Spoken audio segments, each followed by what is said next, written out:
Hello friends, Neha એજ્યુકેટરમાં આપનું સ્વાગત છે. આજે છે વિશ્વ મહિલા દિવસ. તો સૌથી પહેલા તો happy women's day to all my female friends. ખરું ને? તો આજથી આપણે શરૂ કરીશું ભારતની પાવરફુલ મહિલાઓ વિશેનો એક ટોપિક, જેમાં શોર્ટ એન્ડ સ્વીટ માહિતી આવશે અને એમની સિદ્ધિઓ આવશે. રાઈટ, તો ચાલો આપણે બિલકુલ પણ સમય બગાડ્યા વગર શરૂ કરી દઈશું. પહેલો છે આજે પીવી સિંધુ. જન્મ જુલાઈમાં હૈદરાબાદ ખાતે. પૂરું નામ તમને ખબર જ છે, પુરુવેલા સિંધુ. ઓકે, બેડમિન્ટનના ખેલાડી છે. બેડમિન્ટન ઓલિમ્પિકમાં સિલ્વર જીતનાર ભારતના પ્રથમ મહિલા છે. બરાબર છે. રિયો ઓલિમ્પિકમાં સિલ્વર જીત્યા હતા. 2020માં બ્રોન્ઝ જીત્યા હતા. તો સતત 2 ઓલિમ્પિકમાં મેડલ જીતનારા પણ પ્રથમ મહિલા છે. 2019 WBF વિશ્વ ચેમ્પિયનશિપમાં સુવર્ણ જીતનારા પ્રથમ અને એકમાત્ર મહિલા છે. 2026-29માં BWF એથ્લેટ આયોગના અધ્યક્ષ છે. તમારે મને BWF નું ફૂલ ફોર્મ કહેવાનું છે. હવે આ રહ્યું પ્રૂફ. બધા તમારા પ્રૂફ સાથે આવશે, રાઈટ, જે ડિટેલ્સ છે. પછી આવશે Arunima Sinha. Mount Everest sir કરનાર પ્રથમ વિકલાંગ મહિલા છે. બરાબર છે. 2011માં રેલવે યાત્રા દરમિયાન અસામાજિક તત્વો દ્વારા તેમને ચાલતી ટ્રેનમાંથી ફેંકી દેવામાં આવ્યા હતા, જેમાં તેમણે એક પગ ગુમાવ્યો હતો. તો ત્યારબાદ એમણે હિંમત હાર્યા વગર શું કર્યું હતું? તો માઉન્ટ એવરેસ્ટ સર કર્યો હતો. બચેન્દ્રી પાલ, જે ભારતના પ્રથમ મહિલા છે એવરેસ્ટ સર કરનાર, એમની નીચે એમણે તૈયાર થયા હતા. અત્યાર સુધીમાં તેમણે વિશ્વના 5 શિખરો સર કર્યા છે. કયા કયા છે? તો 7 શિખર સમિટ યાદ રાખજો, એ પણ મેં તમને ખૂબ વખત કરાવ્યું છે. માઉન્ટ એવરેસ્ટ એશિયાનું, Kilimanjaro Africa, Mount Elbrus Europe, Kosciuszko Australia, Mount Vinson Antarctica, ઉત્તર અમેરિકાનું માઉન્ટ ડેનાલી સર કરનારા પ્રથમ દિવ્યાંગ મહિલા બન્યા છે. ઘણા બધા એવોર્ડ્સ મળેલા છે. 2015માં પદ્મશ્રી મળેલો છે. એ સિવાય ટેન્સિંગ નોર્ગે નેશનલ એડવેન્ચર એવોર્ડ 2015. બરાબર છે. આ સિવાય તેમને ફર્સ્ટ લેડીઝ એવોર્ડ મળેલો છે.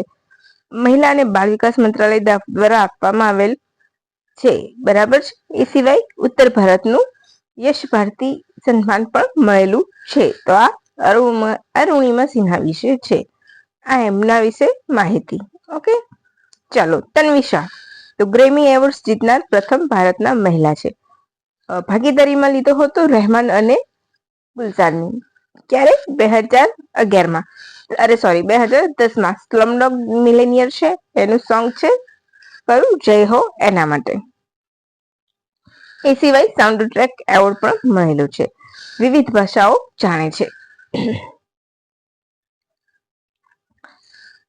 પછી આ તન્વિશા. ઓકે, જો તમને એક કેવું મસ્ત મેં આપ્યું છે કે ઉપર લખેલું અને નીચે આ જ વસ્તુઓ નીચે લખેલી આવશે તમારા ફોટોઝમાં, ઇમેજીસમાં, જે આકાશવાણીની છે અને PIB એનો સોર્સ છે. પીટી ઉષા તો પાઓલી એક્સપ્રેસ તરીકે જાણીતા છે. એ સિવાય ગોલ્ડન ગર્લ કહેવાય છે. રાઈટ, યાદ રાખજો નામ એમના. 1984 લોસ એન્જલિસ ઓલિમ્પિક ઇવેન્ટની ફાઇનલમાં પહોંચનાર ભારતના પ્રથમ મહિલા બન્યા હતા. કેસેમાં તો 400 મીટર હર્ડલ્સમાં ચોથા ક્રમે આવ્યા હતા. તેમણે ભારતીય ટ્રેક અને ફિલ્ડના રાણી પણ કહેવાય છે. ટ્રેક મિલ પ્રતિયોગિતામાં કોઈ પણ મહિલા, એટલે કે મહિલા દ્વારા સૌથી વધારે સોનાના એવોર્ડ મેળવનાર, સૌથી વધારે ચંદ્રક તેમના નામે છે. અહીંયા ખોટું લખાયું છે. 1982માં એશિયાઈ ખેલમાં સેકન્ડ ફિલ્ડમાં તેમને ચંદ્રક પણ મળ્યો હતો.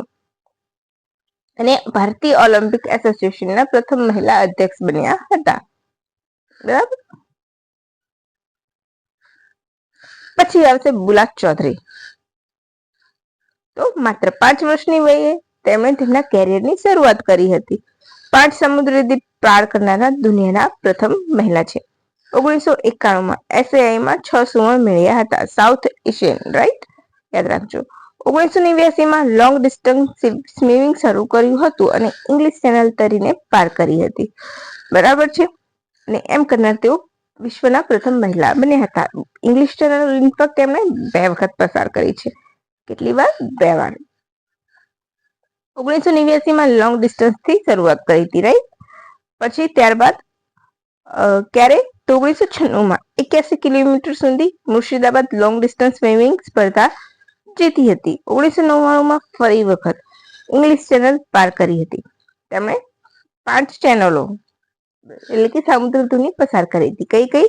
ઝિબ્રાલ્ટર, કુક આઇલેન્ડ, કેટલીના ચેનલ, પાલ્કની સમુદ્ર ધુની અને તૈયારીની સાગર સરીને પાર કરી ચૂક્યા છે. 14 કલાકમાં પાલ્કની સમુદ્ર ધુની પસાર કરી હતી. સમુદ્રના રાણી કહેવામાં આવે છે. ઇંગ્લિશ ચેનલ તેમણે 2 વખત પસાર કરી છે. ક્યારે ક્યારે 89 અને 99માં. આ એમના વિશે માહિતી. તો બસ આજનું આપણું કરંટ અફેરમાં મહિલા વિશેષ અહીંયા પૂરું થાય છે. બરાબર. હવે તમને એમ લાગતું હોય કે મેં તમારા માટે મહેનત કરી છે, તમને ગમતું હોય તો હું આ સિરીઝ ચાલુ રાખીશ, નહીં તો આપણે આ સિરીઝને અહીંયા જ બંધ કરી દઈશું. બરાબર. એટલે તમારો પ્રતિભાવ મને જરૂરથી આપજો. તો ચાલો ફ્રેન્ડ્સ, હવે રજા લઈશું. ફરી આવી જ મસ્ત મજાની માહિતી સાથે મળતા રહીશું. Thank you friends watching for my video. By.